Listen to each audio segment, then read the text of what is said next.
Who is coming to tea? Merely just Aunt Augusta and Lady Gwendolyn. Oh, how perfectly delightful. Yeah, it is, but I think Aunt Augusta won a pawn of your existence because he doesn't surprise of you. Oh, all right. May I ask why? The reason is simple. It's because the way you flirt at Miss Gwendolyn is so disgraceful. It is as bad as Gwendolyn tried to flirt on you. Hmm. I actually am in love with Gwendolyn. I've come up to town expressly to propose to her. Well, I thought you meant business. It's about pleasure, and pleasure is a business for me.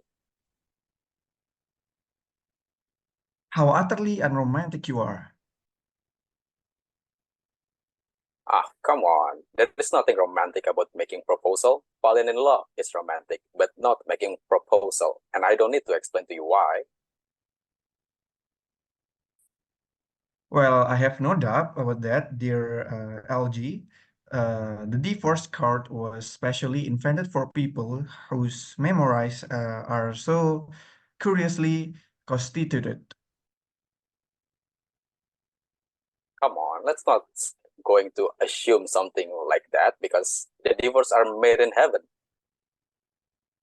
Oh, please don't touch the cucumber sandwiches. They are ordered specially for Aunt Augusta.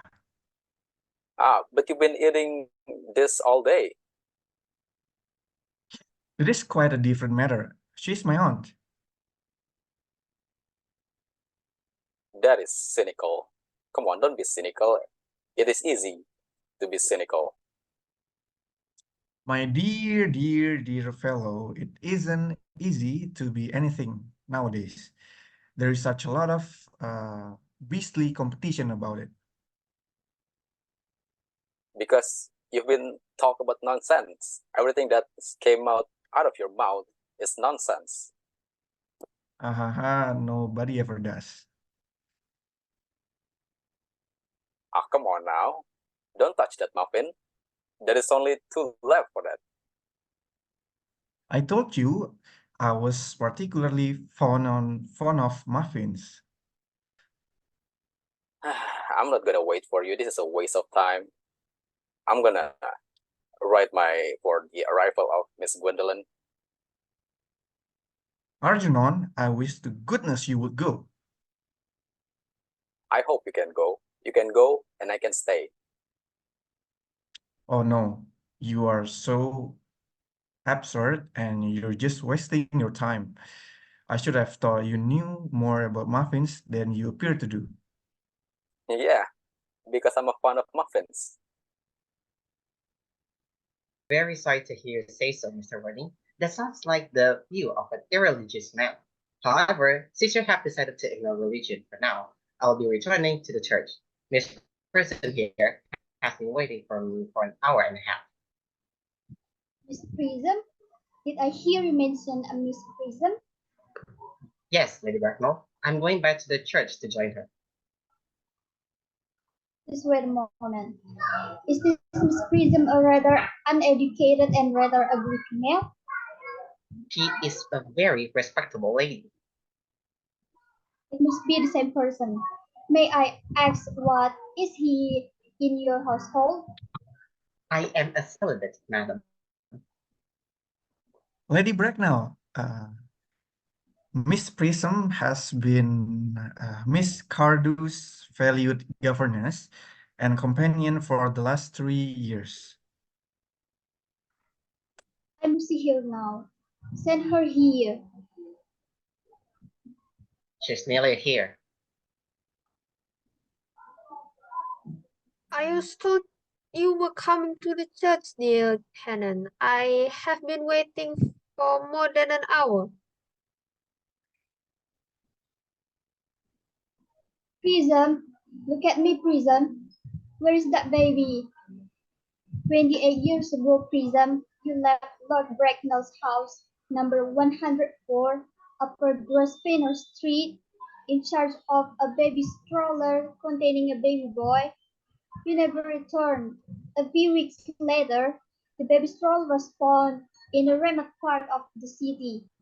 But the baby was not there, Prism. Where is that baby? Lady Blackney, I'm truly sorry, but I don't know. I wish I did truly. On the morning of that day, a day I will forever remember, I prepared as usual to take the baby out in the store.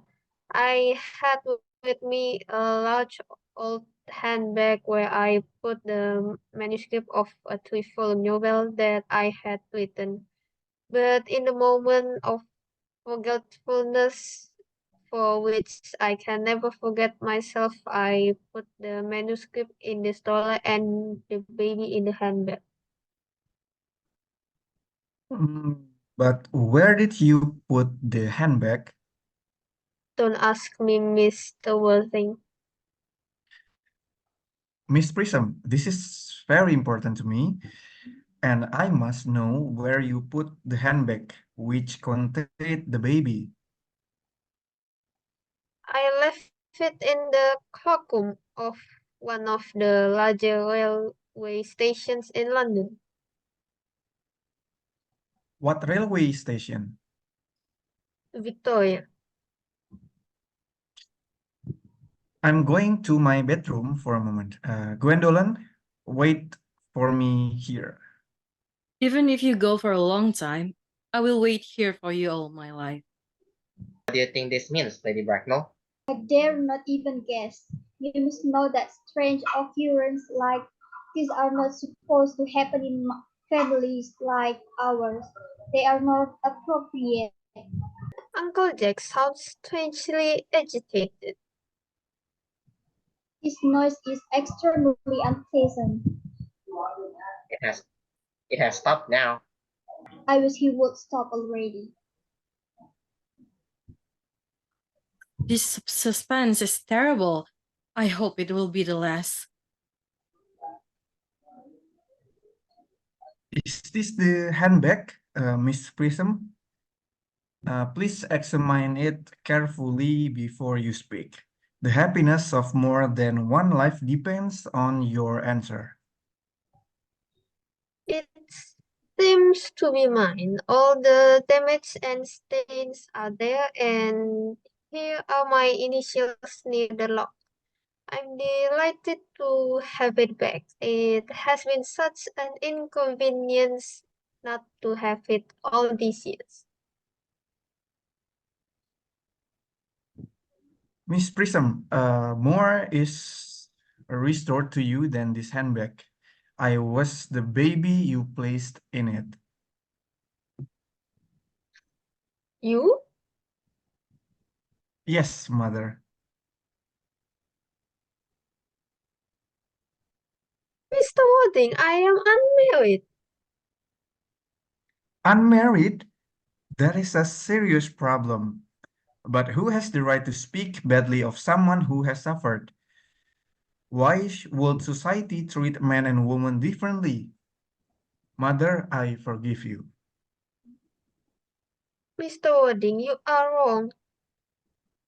There is a lady who can tell you who you really are. Lady Bracknell, would you kindly tell me who I am? I'm afraid my news may not please you. You are the son of my poor sister, Mr. Moncrief, and therefore a Bernard elder brother. LG's elder brother? Then I have a brother after all. I knew I had a brother. I always said I had a brother. Cecily, how could you have ever doubted that I had a brother? Canon Chasuble, my unfortunate brother. Miss Prism, my unfortunate brother. Gwendolyn, my unfortunate brother. LG, you young scoundrel, You will have to treat me with more respect in the future. You have never behaved to me like a younger brother should. Well, I never have a brother until today, so though I will try to. My own.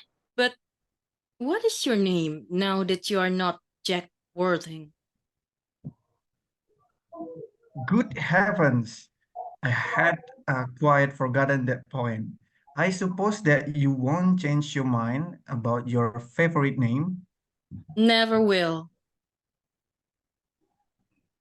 Then the question had better be cleared up at once.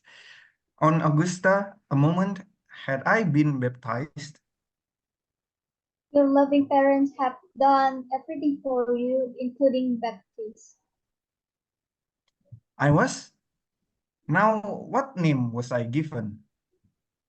As the elder son, you were given your father's name. Yes, but what was my father's name? I cannot remember the general's name. LG, can you remember what our father's name was? Unfortunately, no. He died when I was a baby. His name will appear in the army list of the period. I supposed on Augusta.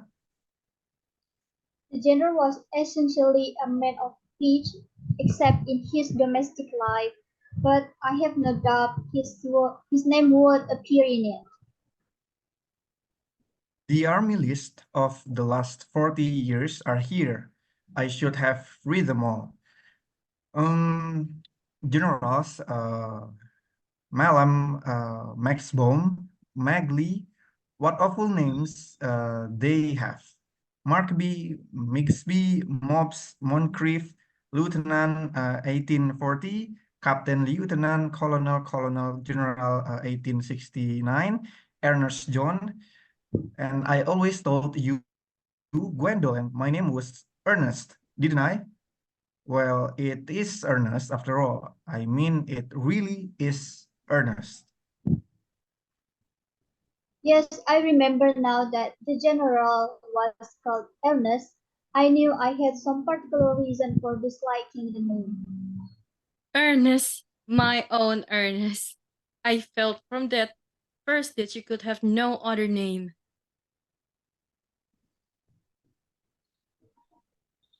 Gwendolyn, it is a terrible thing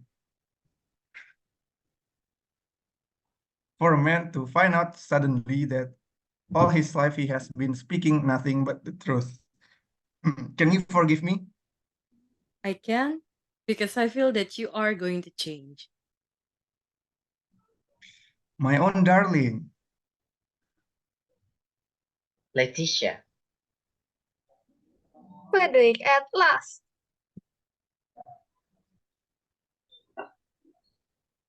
Cecily, Gwendolyn, at last.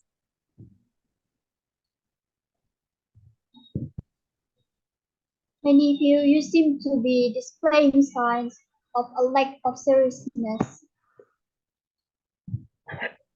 on the contrary, on Augusta, I have now realized for the first time in my life the importance of being earnest.